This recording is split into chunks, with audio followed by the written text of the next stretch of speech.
नमस्कार आप सभी को।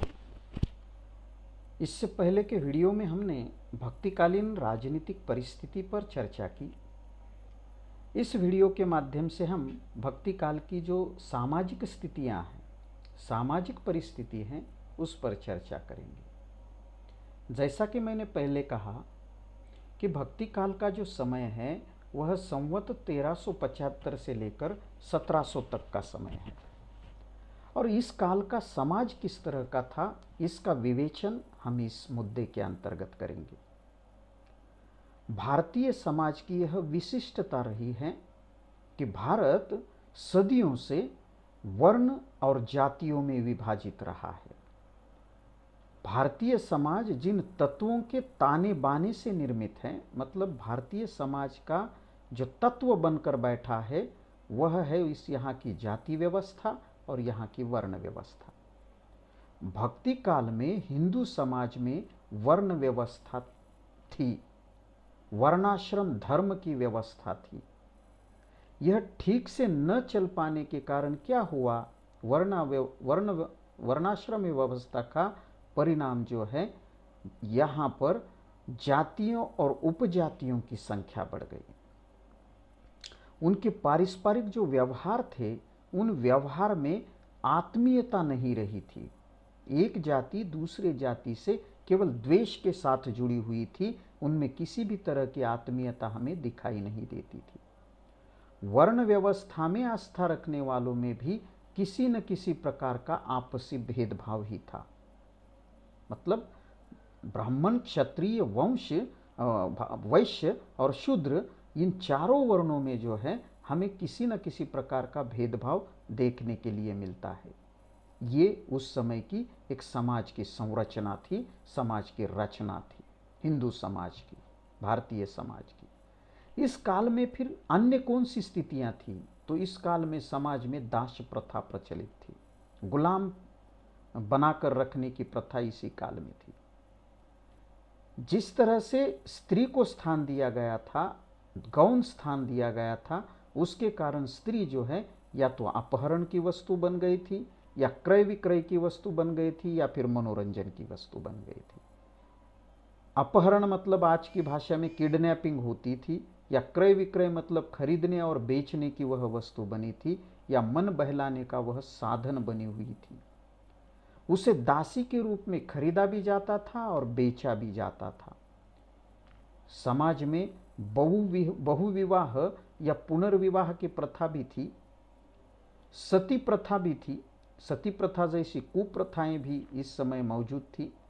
लेकिन इसमें एक बात दिखाई देती है कि अगर वह सती, वह विधवा स्त्री अगर पुत्रवती है, उसे कोई पुत्र है, तो उसे सती बनने का अधिकार नहीं था। सती होने के लिए जो है कभी कभी देखा गया है कि उसे सुल्तान की, उस समय के बादशाह की पूर्व स्वीकृति लेना आवश्यक माना गया था। समाज में स्त्रियों को पुरुषों जैसा जो है सम्मान नहीं था। पुरुषों का जिस तरह से समाज में सम्मान था, उनका एक स्तर था, स्टैंडर्ड था, उस तरह का स्तर नहीं था और सम्मान भी नहीं था। उन्हें द्वियम या गौण स्थान था। समाज में पर्दा प्रथा थी। स्त्रियों को बाहर निकलते समय जो है पर्दे के पीछे से जो है रहना पड़ता था, या पर्दा प्रथा मतलब घर में भी उसे पर्दे के पीछे जो है रहना पड़ता था। ये पर्दा प्रथा भी इसी समय जो है आवश्यक बन गई थी। हिंदू समाज में हमें संयुक्त परिवार की संस्कृति देखने के लिए मिलती है इस समय, और यह संयुक्त परिवार ही उस समय के सामाजिक जीवन का एक मूल आधार बन गया था। अगर हम भारतीय समाज को देखें, हिंदू समाज को देखें, तो छुआछूत के बंधन, छुआछूत के नियम, शूद्र और सवर्ण, इन दोनों के बीच के संबंध छुआछूत से भरे हुए थे। तो ये जो छुआछूत के नियम थे इस समय अत्यंत कठोर हो गए थे। इतने कठोर हो गए थे कि शूद्र जातियों में भी ऊंच और नीचता जो है फैली हुई थी, उनमें भी भेदभाव जो है बढ़ता जाने लगा था। जैसी स्थिति जो है हमें हिंदू समाज के मिलती है, भारतीय मुस्लिम समाज की अवस्था भी हिंदुओं से कुछ अलग नहीं थी। मुसलमानों में भी जो है इसी तरह से भेदभाव के बीज हमें देखने के लिए मिलते हैं। कई सारे हिंदू जो है हिंदू समाज के लोग स्वार्थ के कारण या दबाव के कारण मुसलमान धर्म स्वीकार कर रहे थे। सूफी साधकों की जो प्रेम की उपदेश देने की वाणी थी या प्रेम का उपदेश सुनकर भी कई सारे लोग इस्लाम धर्म में प्रवेश कर रहे थे। इस्लाम धर्म का प्रचार प्रसार हो रहा था। मुस्लिम समाज में भी असमानताएं थी। असमानता जो है वंशगत असमानता थी। यहाँ पर शेख थे, मुगल थे, पठान थे, सैयद थे और ये अपने आप को जो है ऊंच नीच मानते थे, असमान मानते थे। शेख अपने पांडित्य और संस्कृति के लिए प्रसिद्ध थे और वह अधिकतर शिया संप्रदाय से संबंधित थे या शिया संप्रदाय से जो है संबंध रखते थे। मुगल जो थे वह सुन्नी संप्रदाय से संबंधित थे। तो शिया और सुन्नी का जो भेद था वह उस समय के मुस्लिम समाज में हमें देखने के लिए मिलता है। मुगल के जो सुन्नी संप्रदाय से संबंधित लोग थे, इनमें से ही कोई जो है सुल्तान पद पर प्रतिष्ठित होता था। यह भी उस समय हमें देखा गया है। उस समय पठान भी थे, अफगानी पठान। तो ये अफगानी पठान अपने शौर्य और साहस तथा स्वाभिमान और सीधेपन के लिए प्रसिद्ध थे। वह हमेशा जो है देखा गया है कि दिल्ली के शासन के प्रति वह विद्रोह करते थे। सैयद अल्पसंख्यक थे और अल्पसंख्यक होने के कारण जो है उनमें उतनी ना वीरता थी और उतना साहस था। ये उस समय का मुस्लिम समाज था। खेतीहर मतलब खेत में काम करने वाले मजदूर हैं, व्यापारी है, नौकरी पेशा मुसलमान है। ये इनमें भी जो है परस्पर भेदभाव भरा हुआ था। मुस्लिम महिलाओं की स्थिति भी हिंदू महिलाओं से कुछ अधिक भिन्न नहीं थी। बहुविवाह प्रथा थी मुसलमानों में और इस बहुविवाह प्रथा के कारण स्त्रियों की दशा जो है अत्यंत दयनीय हो गई थी, अत्यंत दुर्गति हो गई थी उनकी।